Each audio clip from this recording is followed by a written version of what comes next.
So today is Thursday, October 30th, and I'm here to give you a fishing report on Spro Rock Lake. Guys, as you can see, I am all bundled up. It is cold. Water temperatures right now are in the 63 degree. You know, that'll probably move up a degree higher during the day as the sun gets down on it, but we've had a lot of rain, had a lot of moisture, cold front moving in, all that stuff. So the nights are around in the 40 degrees, and during the days it's anywhere from 50 to 60 degrees during the day. And wind, it varies with the wind. Like some days it'll be nice calm, but here this last couple days it has been raining. So it's actually, the bite's been really good with top water and stuff like that. So I'm going to get into that in just a second. So guys, we'll get started. This week I just really stuck to secondary points, and I've done a little bit of the main lake stuff.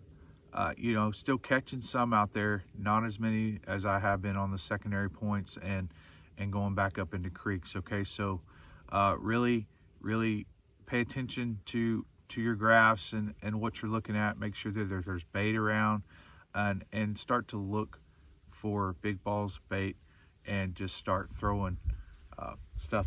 So all right, let's get into what I was throwing this week. I switched to bone this week. Sorry, my camera moved. 1 second. Let me get this fixed for just 1 second. Sorry about that. Complications with the camera, as you can see. So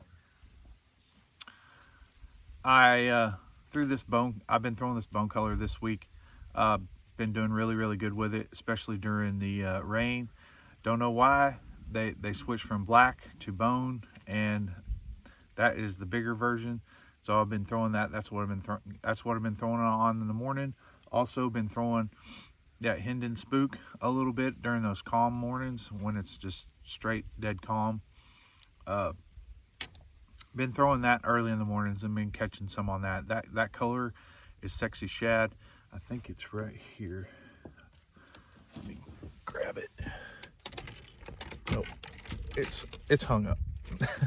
But anyways, I forgot to show you all that. But also I've switched my crankbait to the Stone Cold Spro, and as you can see, she is 8 up. Okay, so you want to get you one of those for this week. And also still throwing the jig and this little dude right here. I've got it on a Keitech with a guppy head. This is a 1/2 ounce guppy head, because sometimes when you're on those secondary points and you're going to want to get down there really fast, what you're going to want to do is you're going to throw that out there on that secondary point once you start to see where your fish are set up at. And when you throw that thing out there across that secondary point, you just want to roll this slowly on the bottom. And the bite has been kind of finicky with that. Like, it's not just a real aggressive bite, and it's just been like you feel a lot of weight, you know, because you're just kind of reeling nice and easy, and you don't really feel that bite. But the bite that I've been feeling with this has just been very soft and subtle. They've just been inhaling it, and you're reeling it along, and all of a sudden you feel a lot of tension.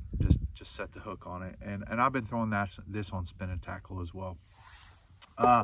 The Peewee jig that I've been using this week, it is a Jules jig. See it.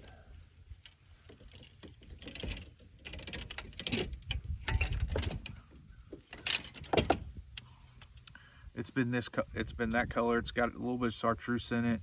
I paired it up with a Crush City craw, and like I said, I've been throwing that on spin and tackle because it's a super light head, and you want to get that thing out there as far as you can on those secondary points as well.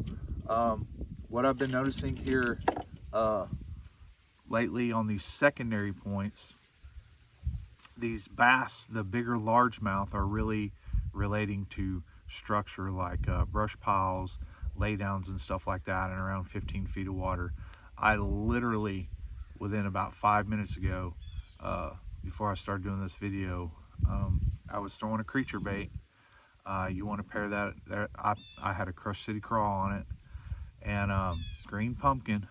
And what I've been doing to catch these bigger largemouth, I've been throwing in those brush piles with that, and hitting those laydowns, and also rock piles. They've been really keying in on those bigger rock piles as well, and I've been throwing that Crush City Crawl or the jig in there. But I lost about a 6 to maybe 7 pounder like 5 minutes ago. She just broke me off. I was horsing her way too much and should have been a little bit more relaxed, but it's been a while since I've hooked into one that big. She was a monstrous fish, and it sure was fun to fight her for those 3 minutes, but I couldn't get her to the boat and she broke me off. So guys, it's pretty it's pretty simple for this week. Like I said, go get you a Spro Stone Cold. Start paralleling those banks from the secondary points and kind of making your way back to the creeks. And like I said, you want to go into the creeks, you want to make sure that there's bait nearby, there's bait coming in or bait coming out. It's going to get even more colder within the next up and coming weeks. I think we will have some nicer weather during the day, but as for the nights, it's going to get a little bit colder. And like I said, probably in the 38 to 40 degree. And it's just going to really drop that temperature. I feel like the spots are kind of breaking up a little bit, as you could say. I don't know why. I've been catching them more on treetops and around 30 to 40 foot of water. And like I said, I've been throwing a Keitech or some kind of swim jig to get that thing down there and just ticking the very tops of the treetops. So if that makes sense for this week, like I said, it's pretty short and simple for this week. Stick to your secondary points. Like I said, wherever the bait's at, the fish are going to be at. I have noticed in some of the major creek arms that a lot of the bait are in the major creek arms, like they're going to the backs of that, and you'll just see it on your sonar. It'll be a huge cloud. And if you can, from when you start seeing that, as soon as you start seeing that main lake or secondary point, go ahead and start fishing that as well. You're going to catch some fish off of it. But for the most part this week, I've only been catching around 2.5 to 3.5 pounders. I've caught some 4s, and just a while ago, she was probably 6 or 7 pounds. She was big, and she was healthy. So guys, that's all I have for this week. So I hope this helps you out. So let's get into this week's Faith Talk. All right, guys, so this week on Faith Talk, we are talking about the tongue. Yes, your tongue, my tongue, and everyone's tongue. So we're in the book of Proverbs 18:21. It says, "The tongue can bring death or life. Those who love to talk will reap the consequences." There's a lot behind this scripture. Words hurt people. Just because you're saying something out loud to someone, it can really hurt them. Not only that, it can hurt yourself. God is omniscient. He knows everything that's going in your mind and in your heart, and he can hear what you think. But the devil, see, he can't hear your thoughts. The only way the devil knows anything about you is because you've spoke it out. You've taught the devil everything that he needs to know about you when you speak out words. So let's try to keep our tongue under control. Sometimes we do little white lies. Well, those are bad. I'm sorry, but I've done it. Everyone else has done it.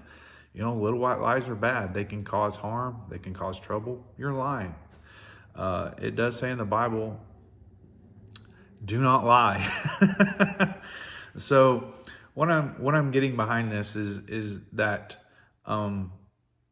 a lot of the times that when we're out there on the water, we can have a bad day and we will say, I suck, or this is the most horriblest lake ever. And that can bring bad things to you. Instead of bringing negativity and saying negativity out loud, just think something positive. Like, this lake is good, you know, it is good. I'm just having one of those days. I'm going to come back next week and I'm going to tear them up. You know, every time that I flip or I pitch at a brush pile, I tell my mind and I speak it out. There's a 4 to 5 pounder in that brush pile. There's one. I'm about to catch one. It's about to come. You know, you need to speak words out into existence, you know, because when you speak those words out in positivity and a good heart, God's going to reward you for those. So, and let's get into like talking bad about people. We have to remember that God loves those people too, even though that they can be despiteful and untrustworthy at times. God still loves that person. So don't act out of anger, because that will be a sin. You know, you don't want to act out in anger. You don't want to, even though that person deserves it, you know, let God do the talking and let God do the work in them. And, you know, God will bless you 10 times more than you could ever imagine if that person that was untrustworthy or took advantage of you and you didn't say nothing and he come at you again and, you know, you said, you know, brother, I'm going to pray for you. I'm going to pray for your family and I'm going to pray for your business or whatever that they're doing that's untrustworthy. You ask God to bless them, and I promise you God is going to bless you 10 times more. So guys, that is all we have here during the faith talk of this session. Guys, if you want to book on the water lessons, I'll leave my phone number down in the description. I get all my tackle for Can't Forget, the best sponsor ever, Modern Outdoor Tackle. These guys took me in, they made me their family, they treat customers like family, and they want you to be able to go out there and catch that monster. So guys, go in and see Wes, go in and see the guys at Modern Outdoor Tackle. They will fix you up with anything. And if you don't know what I'm throwing, ask them. They will tell you, or go to my video and they will show you what to get. These guys are amazing. That's why I'm so glad that I'm sponsored by them, and they have just been so grateful to me and my family. So guys, we will see you next week.